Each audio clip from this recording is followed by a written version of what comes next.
Bienvenue sur Africa 24 dans cette nouvelle édition du Non-Stop Info. Voici les titres. En République démocratique du Congo, le Front commun pour le Congo a remporté la majorité des bureaux définitifs des assemblées provinciales. Le parti a obtenu 22 des 24 bureaux définitifs. Proposer des moyens de lutte efficaces pour éradiquer les maladies tropicales négligées en Afrique centrale. C'est l'objectif du projet de 18 jeunes doctorants de la sous-région, découverte dans ce journal. Et puis le crash d'Ethiopian Airlines dans le sud d'Addis Abeba a coûté la vie à 157 personnes ce dimanche 10 mars. Le constructeur aéronautique Boeing a lancé une enquête pour comprendre les causes de cette tragédie. Mais tout d'abord, en Guinée-Bissau, le Parti africain pour l'indépendance de la Guinée et du Cap-Vert a remporté les législatives du 10 mars. Néanmoins, avec 47 sièges sur 102, l'ancien parti unique manque de peu la majorité absolue. Le parti devrait toutefois pouvoir gouverner grâce à certains accords conclus avec de plus petites formations politiques disposant de 7 sièges. Domingos Simoes Pereira pourrait donc faire son grand retour en tant que Premier ministre. En République démocratique du Congo, les dirigeants des bureaux définitifs des assemblées provinciales sont désormais connus. Le Front commun pour le Congo a obtenu la majorité à l'issue des scrutins organisés le 11 et mardi 12 mars. Des précisions dans ce reportage de notre correspondant Jacques Amboka. En République démocratique du Congo, le Front commun pour le Congo s'étaille la part du lion aux élections des bureaux définitifs des assemblées provinciales.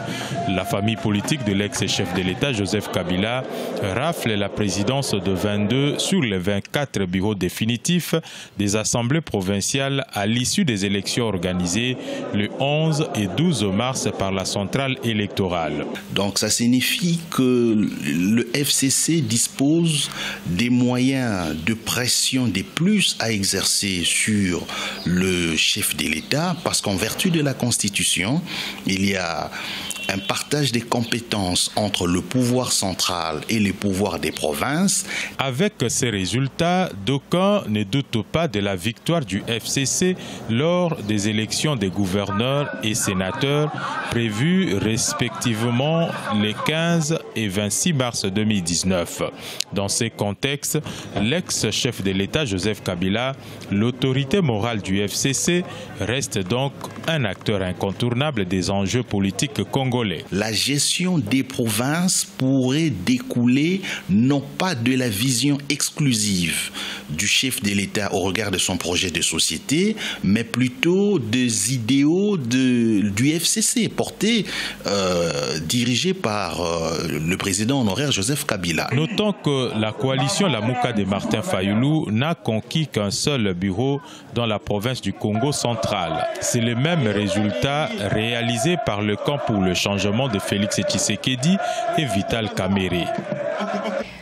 Également, dans l'actualité, l'opérateur de téléphonie mobile Spastel Bénin a été sanctionné une nouvelle fois par l'ARCEP. L'autorité de régulation des communications électroniques et de la Poste a relevé de nombreuses irrégularités au sein du MNT, dont notamment un non-respect des décisions portant modalité de la promotion des communications électroniques, l'encadrement des tarifs ainsi que les règles de concurrence qui ne sont pas respectées. L'opérateur devra donc s'acquitter d'une pénalité de 1 354 000 francs CFA dans un délai de 60 jours. En Afrique centrale, 18 jeunes doctorants de la sous-région ont reçu chacun des bourses de recherche de près de 65 millions de francs CFA. Il est question pour ces derniers de proposer des moyens de lutte efficaces pour éradiquer des maladies tropicales négligées. À savoir que 40% des personnes en Afrique sont affectées par ces maladies selon l'Organisation mondiale de la santé. Reportage de notre correspondante Viviane Baoken. La trypanosomiase africaine, l'onchocercose, la rage, la lèpre, les épidémiologies de morsures de serpents figurent parmi la liste des maladies tropicales négligées qui suscitent l'intérêt de recherche pour ces doctorants issus des différents pays de la sous-région. Et pour mener à bien leur projet de recherche, ils ont reçu chacun une bourse de 65 millions de francs CFA de l'OCEAC, l'Organisation de coordination pour la lutte contre les endémies en Afrique centrale. Je travaille sur la contribution de l'élimination du pion en République centrafricaine. Vous savez que le pion est une maladie tropicale négligée qui affecte beaucoup plus les populations autochtones qui sont sujets, par exemple, à la pauvreté, aux mauvaises conditions de vie. Et donc, nous voulons faire de notre mieux pour aider à ce que cette maladie puisse être éliminée au sein de ces populations. Pendant 3 ans, ces doctorants chercheurs sont appelés à proposer des moyens de lutte efficaces pour l'élimination, voire l'éradication des maladies tropicales négligées dans la sous-région Afrique centrale. Par exemple, l'onchocercose, dans certains pays, ça fait 15 ans qu'on distribue l'ivermectine et le niveau d'endécimité reste encore élevé. Les gens se posent la question, qu'est-ce qui se passe? C'est par exemple une question qu'un chercheur peut aborder afin d'apporter la réponse à ceux qui font la mise en œuvre pour dire, bon voilà, il y a telle question qu'on ne peut pas, on a la réponse, on va maintenant corriger. Rappelons que les maladies tropicales négligées sont des parasitoses transmises par des insectes ou propagées par l'eau, le sol ou l'air contaminé. Et selon l'Organisation mondiale de la santé, 40% des personnes en Afrique sont affectées par ces maladies. Madagascar se mobilise pour lutter contre la rougeole avec un taux de vaccination d'à peine 57%. L'épidémie continue de s'étendre. Le pays manque en effet de moyens pour atteindre une couverture vaccinale optimale. Les détails dans ce sujet de la rédaction. L'épidémie de rougeole continue de faire de nombreuses victimes à Madagascar. Près de 1000 personnes, principalement des enfants, ont perdu la vie depuis ce mois d'octobre 2018, tandis que le pays lutte pour contenir sa pire épidémie de rougeole depuis des décennies. Mon enfant avait été vacciné et avait reçu la première injection. Mais il est décédé parce que nous n'avions pas les moyens d'aller le chercher et d'obtenir la deuxième injection.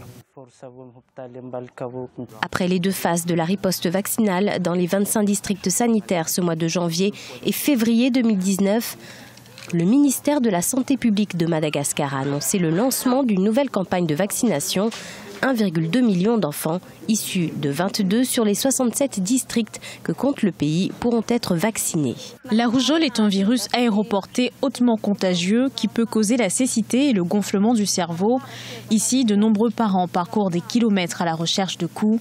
Mais ils ne sont pas assez nombreux et beaucoup sont trop pauvres pour se les payer. De son côté, l'UNICEF invite le gouvernement malgache à mettre en place un système solide pouvant permettre à chaque enfant d'être vacciné contre la rougeole au moins 2 fois par an. À ce jour, 3 379 000 enfants âgés de 6 mois à 9 ans sont encore en attente du vaccin.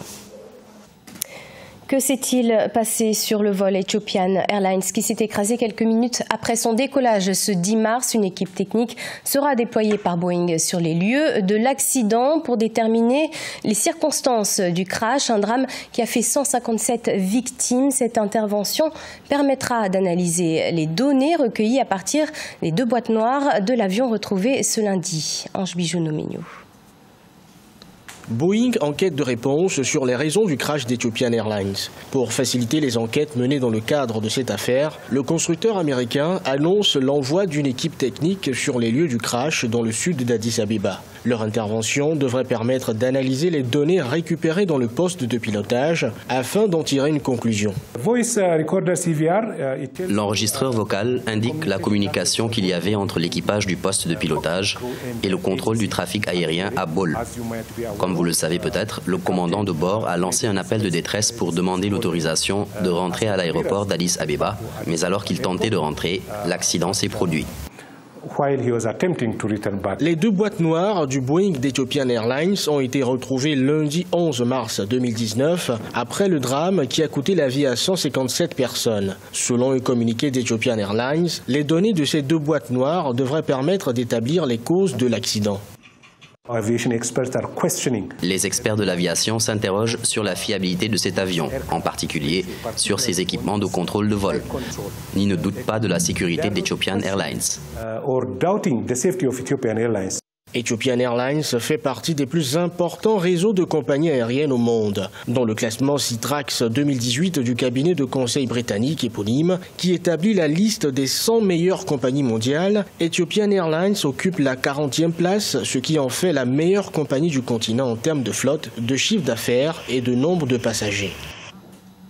Ce journal a été préparé par l'ensemble de la rédaction. Merci de nous avoir suivis. Dans quelques instants, une nouvelle édition de l'actualité sur Africa 24.